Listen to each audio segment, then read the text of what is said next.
Olá pessoal, então estamos aqui falando agora sobre o assunto semântica. Este é o nosso capítulo, esta é a nossa parte aqui dedicada à semântica, que como eu já disse a você, né, é um assunto importantíssimo. O estudo do sentido, o estudo do significado é algo muito importante. A partir então desta videoaula começamos a tratar deste assunto. Vejam lá, começo logo de cara mostrando a você um tipo de problema semântico, né? Então, professor, quando temos um problema semântico? Quando temos um problema de significado. Por exemplo, o famoso duplo sentido. Não é? Você já ouviu falar, você com certeza já presenciou muitas situações de duplo sentido. E o que é o duplo sentido, minha gente? Duplo sentido é aquilo que chamamos de ambiguidade. Então acompanhe aqui comigo a definição. A ambiguidade, ou o famoso duplo sentido, é um fenômeno semântico. Fenômeno semântico quer dizer o quê? Fenômeno de significado. Eu estou pensando num problema relacionado ao significado das palavras, que leva à confusão sobre qual ideia, em verdade, pretendia ser expressa pelo autor do texto. Se eu tenho duplo sentido, não importa que, e isso é importante frisar, professor, mas um sentido é plausível, o outro é meio ilógico, o outro é meio maluco, não importa. Se a oração foi mal construída e se ela dá margem a essa leitura, ainda que uma leitura pouco provável, ainda que uma leitura pouco lógica, eu estou diante do fenômeno do duplo sentido. Agora, nem sempre o duplo sentido é um problema de verdade. A publicidade faz uso, por exemplo, da ambiguidade tanto para o bem quanto para o mal. O que eu estou dizendo aqui de bem e mal? Estou dizendo que a ambiguidade pode ser um trocadilho e ser algo proposital, ou seja, algo que faz parte da construção daquela linguagem, ok? Eu me lembro, por exemplo, de uma propaganda que uma certa vez eu vi que dizia o seguinte, ó, todo mundo pro xadrez. Quando você olha para essa frase, pensa nisso, ó, todo mundo pro xadrez. Você pensa o quê? Um policial, né, prendendo ali algumas pessoas, todo mundo pro xadrez, todo mundo pra cadeia. E na verdade, dizendo assim, a frase tem duplo sentido, porque na verdade, no anúncio publicitário em questão, era um comando, era o anúncio de uma loja de roupa, né? E esse todo mundo pro xadrez era todo mundo usando camisas xadrez, não é? Então, olha o duplo sentido. Nesse caso não é defeito. Nesse caso, é qualidade. Por quê? Porque quem criou esse anúncio, quem elaborou essa mensagem, estava contando com isso, estava contando com esse trocadilho. Né? Então, esses trocadilhos feitos a partir do lance da ambiguidade, não é? São propositais e têm um intuito comunicativo. Então, nem sempre a ambiguidade é defeito. Quando a ambiguidade é defeito? Nos casos que eu vou mostrar para você agora. Vejam lá, temos aqui uma primeira frase, e nessa primeira frase temos o seguinte, peguei o ônibus correndo. Você identifica o fenômeno da ambiguidade? A pergunta que se coloca aqui é a seguinte, quem estava correndo? Eu corri para pegar o ônibus ou eu peguei o ônibus quando o ônibus estava correndo? Veja, aqui há um problema de duplo sentido, de ambiguidade. Quem é que estava correndo? Eu ou o ônibus? Certo? No segundo caso, vejam só, isso aqui era uma manchete de jornal. Vejam o que eles escreveram. Aberta a exposição de animais em Uberaba. Ministro da Agricultura presente. Percebe algum problema? Às vezes as pessoas brincam e dizem assim, poxa, mas tem que ser malicioso para você identificar. Em alguns casos, sim, tem que ser. Você tem que pensar, poxa, né? Olha aqui que sacanagem que fizeram. E, na verdade, a ambiguidade, às vezes, é fruto de um descuido. A simples posição de uma informação no texto já pode abrir margem para a ambiguidade, que foi o que aconteceu nesse segundo caso. Veja lá, aberta a exposição de animais em Uberaba. Ministro da Agricultura presente. Quer dizer, presente como um visitante ou presente como mais um dos itens expostos? Professor, mas aí você está de sacanagem. De repente vai saber com que intenção isso foi feito. Claro que, como foi publicado num jornal, é complicado pensar que a pessoa estivesse brincando dessa forma com uma figura pública. Mas tudo é possível. E há, sem dúvida nenhuma, o efeito da ambiguidade aqui. Já na última frase, vejam só, a polícia invadiu a reunião dos sindicalistas com os cachorros. Opa, pera lá. A polícia invadiu a reunião dos sindicalistas com os cachorros. Numa primeira leitura, e claro que, guiados pelo nosso raciocínio lógico, a gente vai pensar o quê? Que a polícia invadiu com os cachorros a reunião dos sindicalistas. Não é isso que você pensou? A polícia, com os cachorros, quer dizer, usando os cachorros, invadiu a reunião dos sindicalistas. Mas o deslocamento dessa informação gera estranheza, gera ambiguidade. Porque eu poderia, a partir da maneira como a oração foi escrita, ler da seguinte forma: a polícia invadiu a reunião dos sindicalistas com os cachorros, quer dizer, os sindicalistas se reunindo com os cachorros, não é? Ah, professor, mas essa aí é muito impossível. Uai, é impossível, mas do jeito que está escrito, eu posso ler dessa forma se eu quiser, não é? Por quê? Porque a oração não foi feliz ao posicionar os termos, como no segundo caso. Então, a ambiguidade é fruto de vários fatores, de vários problemas que podem se somar. Portanto, cuidado, se for um efeito pretendido para o seu texto, ok, use a ambiguidade de forma inteligente, de forma a gerar um trocadilho, uma ironia. Agora, se não for com esse intuito, a ambiguidade vira um problema, né? Ela vira um descuido com a linguagem que pode dar margem a mais de uma leitura possível, ok? Seguindo aqui, vejam lá então. O que é semântica? Acabei de te dar um exemplo de problema semântico. Vamos definir a semântica? Acompanhe comigo a definição. A semântica é a parte dos estudos gramaticais que se ocupa em entender como se dá a construção do significado dentro dos atos de comunicação engendrados pelos falantes ao se utilizarem da língua. Opa, outro problema semântico.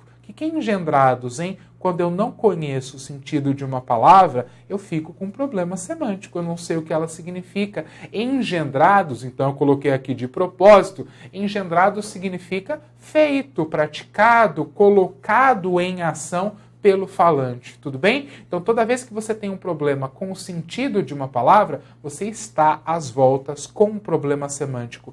Dá para entender por que isso é tão importante para as provas de língua portuguesa? Por que a semântica é tão importante nas questões de interpretação de texto e nas questões de gramática, elas próprias? Claro, por que não? Porque eu tenho que entender a língua como instrumento de comunicação, ok? Se a língua não conseguir cumprir com o seu papel comunicativo, para que eu escrevi então? Perdeu todo o sentido, eu não estou mais atribuindo à língua a sua função, que é a função de comunicar, tudo bem? Bom, aí vamos falar um pouco a respeito da linguagem, não é? Então vejam lá, linguagem. A linguagem é um resultado da capacidade comunicativa dos seres. Tudo aquilo que nos utilizamos para a nossa comunicação é um tipo de linguagem, por isso que o Enem fala, né, a área de linguagens e códigos. Por que linguagens? Tudo aquilo que utilizamos para a nossa comunicação, ok? É um instrumento que o emissor, aquele que fala, utiliza para transmitir mensagens. Existem diferentes tipos de linguagem que, de maneira geral, podem ser agrupados em dois grandes grupos, que são esses que você vê aqui, ó, a linguagem verbal e a linguagem não verbal. O que é linguagem verbal, professor? Qualquer conjunto comunicativo baseado em palavras. Então, a língua é um recurso, né? É uma linguagem verbal. Por quê? Porque ela acontece, ela se processa por meio de palavras. Se é por meio da palavra, é recurso verbal, é linguagem verbal. E o que é o segundo grande grupo? É o grupo da linguagem não verbal. E o que significa esse não verbal? Significa que são todos os outros recursos, e aí há uma infinidade de recursos que podemos pensar, elencar aqui como exemplo, não é? Que não utilizam a palavra para a comunicação. Então é tudo aquilo que comunica e não é palavra. Por exemplo, gestos.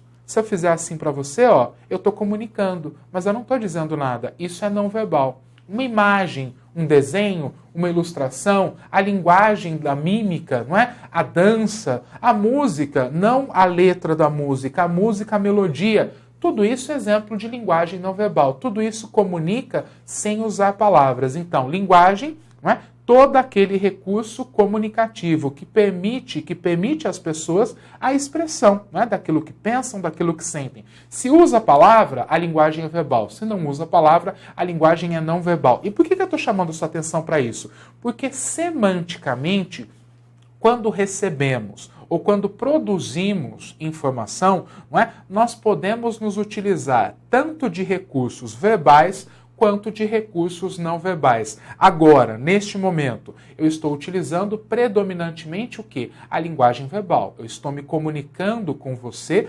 principalmente através de palavras, mas eu tenho desenhos aqui no meu slide, eu tenho ilustrações, não é? Eu estou aqui gesticulando o tempo todo, ou seja, eu uso neste momento para me comunicar com você tanto o suporte verbal quanto o suporte não verbal. Eu conjugo essas duas linguagens para poder me comunicar com você. Agora pare e pense em tudo que existe ao seu redor, não é? Todo tempo, a todo momento estamos às voltas com a junção dessas duas linguagens, não é? A linguagem das palavras e a linguagem de tudo aquilo que comunica e que não é palavra, tudo bem? Chegamos a um conceito, minha gente, que é um conceito extremamente importante para a semântica, que é o conceito de signo linguístico. Quando a semântica vai lá e chama de signo, ela chama de signo baseado nisso, ó. Signo, do latim sinal, é um substitutivo de uma realidade. Uma realidade, para ser comunicada, pode ser substituída por um desenho, uma pintura, por sons ou por letras. A realidade substituída pelo signo recebe o nome de referente. Então, olha que importante isso. O que é o signo linguístico? É a palavra, tá? Isso é o nome, apenas o nome que a semântica atribui à palavra. A semântica olha para a palavra e enxerga um signo. O signo é a reunião de um significante a um significado. Exatamente o que eu te mostro nesse slide. Então vejam lá, o signo substitutivo de um referente, o que é o referente? É a coisa, ela própria, é aquilo a que o significante nos remete. O signo substitutivo de um referente tem duas faces que não se separam, que são, como eu já disse a você, o significado e o significante. Vamos entender esses dois conceitos? Vejam só. Olha para a figura. Você está vendo aqui uma ilustração que é a ilustração de uma casa, certo? Pois bem, olhe para a casa e não pense no desenho, porque o desenho já é um signo. Não é? Isso aqui que você está vendo não é de fato uma casa, é um desenho de uma casa. Não é? Eu estou representando pelo desenho a casa, então ele já é um substituto, ele não é a realidade. Então o que eu proponho a você?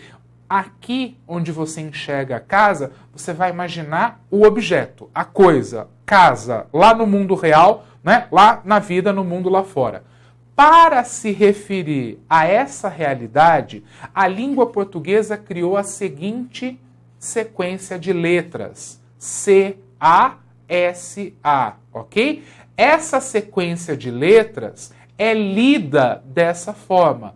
Casa. O que você vê aqui entre barras não é a escrita. Isso aqui é o som, ok? É a maneira como eu pronuncio isso aqui, não é? É o som que essas letras em conjunto têm, não é? Então, casa, eu leio como? Esse C é lido como Q, isso não é a letra K, é o fonema Q. O A tem o som de A mesmo. O S entre duas vogais tem o som de Z, por isso representado pelo fonema Z, e o A tem som de A mesmo, formando casa. Então a língua portuguesa usa, para se referir a isso aqui, o seguinte conjunto de letras, representado pelo seguinte conjunto de sons, ok? Então, aquilo que a língua criou passa a ser o meu significante. É aquilo que eu uso para significar. O conceito ele próprio é o significado. quando eu reúno significante e significado, eu criei um signo, eu criei uma palavra na língua. Se eu crio uma sequência de sons, se eu crio uma sequência de letras, mas a essa sequência eu não associo um sentido, então eu não tenho um signo. Imagina, por exemplo, eu crio aqui agora a palavra esvenga. O que é esvenga, professor? Nem eu sei, criei agora. Não é? Então essa sequência de sons, mesmo que eu escreva, ela não tem um sentido, ela não é um signo, ela não é uma palavra da língua, porque a ela não foi associado um significado. O signo é composto pela reunião de um significante a um significado. Tudo bem? Explicamos isso na segunda parte da aula sobre semântica. Até lá!